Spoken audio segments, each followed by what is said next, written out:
Olá pessoal, vamos começar a conversar um pouquinho sobre o Gilberto Freire, tá? A gente está na aula 13 da apostila 3 e é um momento de grande mudança no desenvolvimento do pensamento social brasileiro. Ele nasce em 1900 e falece em 1987 em Recife, então é nordestino, pernambucano. Isso é bastante relevante para a análise dele, né? A questão do engenho e do ciclo da cana-de-açúcar vai ser fundamental aqui, como a gente vai ver. Bom, mas falando um pouquinho sobre ele vai ter uma origem até que privilegiada. O pai dele é um acadêmico, economista chamado Alfredo Freire, e apesar disso, no começo da escolarização dele, ele é um aluno que apresenta bastante dificuldades até para aprender a ler e escrever, porém, passando o tempo aí, ele se torna poliglota, francês, latim, grego, enfim, as línguas clássicas todas, e escreve aí, tem uma extensa obra de mais de 18 livros, afora diversos artigos e tudo mais. Bom, aqui no Brasil, ele tem muita influência do pensamento social da época, especialmente aqui, né, do positivismo, através do Herbert Spencer, do próprio Auguste Comte. E se ele tivesse ficado dentro dessa matriz, muito provavelmente o Gilberto Freire não representaria uma grande mudança para o desenvolvimento do pensamento social brasileiro. Porém, em 1924, ele vai estudar nos Estados Unidos. E lá nos Estados Unidos ele toma contato com o pensamento de Franz Boas, que é um antropólogo, a gente vai conversar dele mais para frente. E conhecendo o próprio Franz Boas e a obra do Franz Boas, ele vai entender que há, na verdade, uma separação entre raça e cultura, né? Então aqui a gente vai ter uma quebra, essa ruptura é fundamental em Gilberto Freire. Diferentemente dos caras que a gente viu antes, por exemplo, do Oliveira Viana, que vai dizer que determinada raça tem um comportamento caracterizado, né, ligado diretamente a essa raça, aqui a gente vai ver que é completamente diferente. Eu não tenho a conexão entre raça e cultura. Então vocês viram aqui fim de raça igual cultura, fim também da perspectiva antropogeográfica, que o ambiente vai determinar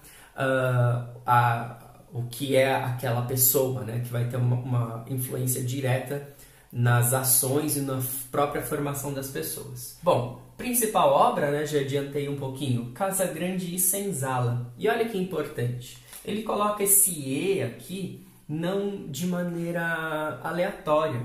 Ele está percebendo e estudando nesse livro inteiro uma relação de complementariedade entre a Casa Grande, que vai abrigar o português colonizador, e a Senzala, que vai abrigar o negro escravo sequestrado e trazido aqui para o Brasil. Ele vai ver que entre essas duas estruturas há uma relação de complementariedade para conseguir estabilizar uma estrutura macro, uma estrutura grande de produção econômica que vai se materializar no engenho produtor de cana-de-açúcar, né? Bom, tem um subtítulo nesse livro que é muito importante, né? Que é o seguinte, ó, o que ele fala nesse livro? Ele vai falar da formação da família brasileira sob o regime da economia patriarcal. Olha que interessante. Então ele vai dizer que essa economia que a gente está vendo aqui no engenho, ela vai ter uma orientação patriarcal. Ela não tem uma orientação liberal. Isso já é uma informação muito importante. Então eu vou ter o senhor de engenho como líder desse sistema econômico sob a perspectiva macrocósmica. E essa perspectiva de economia que a gente acabou de falar, ela não é 100% marxista, certo? Como a gente acabou de falar, tem uma influência da questão cultural, né? O fato de ser uma economia patriarcal, ela é relevante. Mas ela não refuta simultaneamente toda a questão do pensamento marxista, da determinação econômica, né? Ela vai considerar a importância da determinação econômica, inclusive para afastar o discurso da eugenia, né? Tem lá um trechinho na página 165, depois vocês dão uma olhada, o segundo trecho. Está falando lá, eu não posso considerar a raça como algo que leva, por exemplo, a doença ou a degeneração, mesmo porque se eu tiver uma medida eugênica que eu tiro essas pessoas doentes da sociedade, logo depois eu vou ter de novo a formação disso, porque desse grupo de pessoas doentes, feias, né, enfim, degeneradas. Porque o que é o chão desse problema não é a questão racial, o chão desse problema são as questões econômicas, né, de desigualdade, que vão sempre formar esse grupo. Bom, então eu tenho uma determinação parcial do homem pela questão econômica. Ela está relacionada, mas ela não é unicamente o fator de influência, certo? Diferentemente do que o marxismo vai apregoar, o marxismo clássico.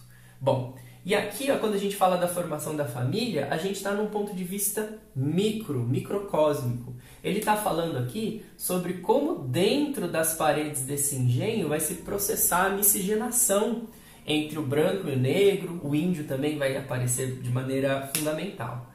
Então eu tenho essa dança entre micro e macrocosmo, e tudo isso vai acontecer nessa estrutura do engenho, que pelas relações patriarcais, de acordo com Gilberto Freire, vai fazer com que o período de colonização do Brasil se construa como se fosse um sistema feudal. Então a gente não passa pelo sistema feudal tradicional, né, europeu, mas a gente passa por algo bastante semelhante. E é essa estrutura, é esse sistema social que vai gerar diversas desigualdades no Brasil, em sua origem, que vão se refletir ao longo do desenvolvimento do país, ao longo da história que vem até hoje.